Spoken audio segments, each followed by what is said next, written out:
Jeg hedder Lone, og jeg laver parterapi i Livsfabrikken. Jeg er uddannet psykolog, og så er jeg uddannet Imago, parterapeut, og i kognitiv terapi og i mindfulness. Og de tre metoder, Imago, kognitiv terapi og mindfulness, det er de tre metoder, jeg arbejder med, når jeg laver parterapi.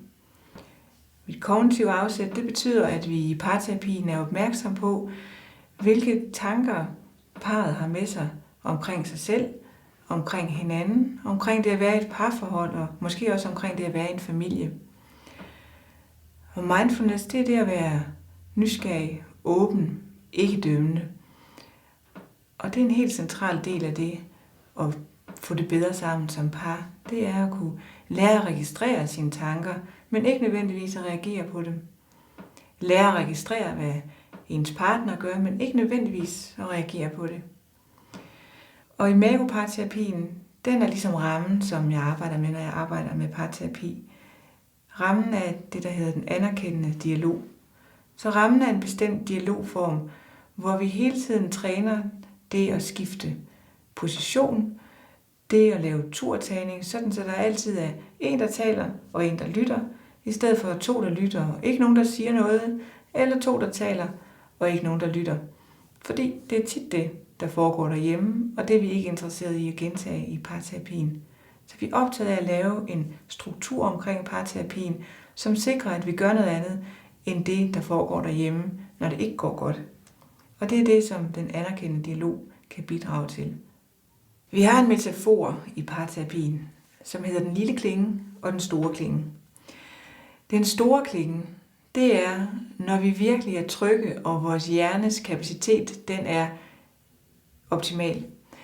Når en hjerne er tryg, så vil den kunne trække på rigtig mange ressourcer, og vi vil kunne være nuanceret og reflekteret, og kunne se verden fra mange forskellige sider. Så den store klinge, den er langsom og præcis. Den lille klinge, det er en hjerne, der er utryg. Det er en hjerne, der har opfattet et truende signal og reagerer derefter. Så den lille klinge, det er faktisk at være funktionelt hjerneamputeret. Det er, at frontallapperne, som sidder her og hjælper os til at være nuanceret, de har lukket ned, og reptilhjernen, der hjælper os til at overleve, den er kørt i stilling. Så når vi er på den lille klinge, så er vi quick and dirty. Vi er hurtige, og vi er beskidte. Så den lille klinge, den er kendetegnet ved kamp eller flugt. Den er kendetegnet ved, at den hjælper os til at overleve så hurtigt og så effektivt som muligt.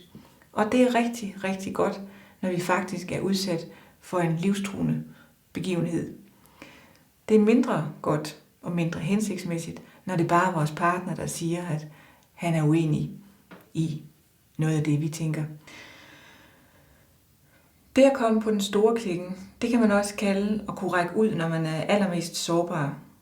Og det er også noget af det, vi har fokus på, når vi arbejder med parterapi.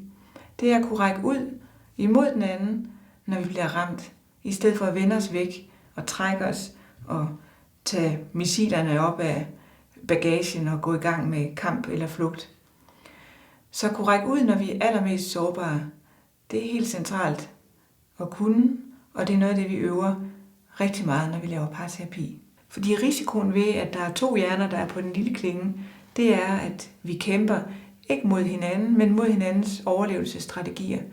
Og den kamp, den er en dødsejler. Så vi optager i parterapien og træner vores evne til hele tiden at komme tilbage på den store klinge. Noget af det, vi ved fra forskningen, som også er et fokus i vores parterapi, det er, at de par, der klarer sig godt, det er dem, der vender sig mod hinanden, i stedet for væk fra hinanden, når der er en uenighed eller en konflikt.